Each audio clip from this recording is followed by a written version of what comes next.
মানুষ এই বিশাল মহাবিশ্বে এক ক্ষুদ্র সৃষ্টি, কিন্তু প্রশ্ন হল, আল্লাহ মানুষকে কেন সৃষ্টি করলেন? তার রহস্য কোথায় লুকিয়ে আছে? আল্লাহ বলেন, আমি মানুষ ও জিনকে সৃষ্টি করেছি শুধু আমার ইবাদতের জন্য।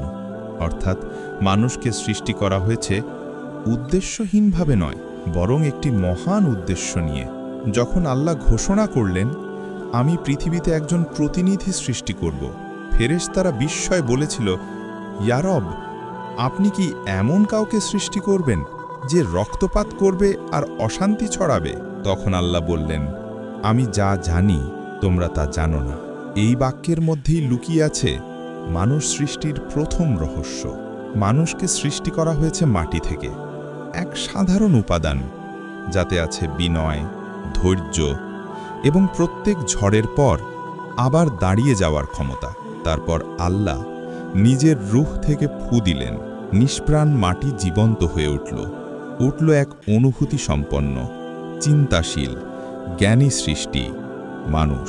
মানুষকে দেওয়া হলো ইখতিয়ার, ভালো মন্দ বেছে নেওয়ার স্বাধীনতা। সঠিক পথ নেবে নাকি ভুল, এ সিদ্ধান্ত মানুষ নিজেই নেয়। এই পৃথিবীর প্রতিটি মুহূর্তই আসলে পরীক্ষা।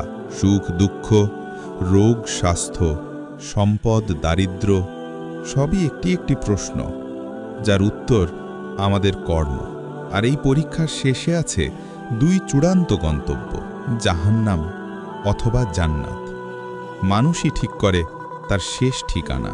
মানুষ সৃষ্টির রহস্য, এটা শুধু আমাদের জন্ম নয়, বরং আমাদের উদ্দেশ্য, আমাদের পথ চলা এবং আমাদের পরকালের জন্য প্রস্তুতি।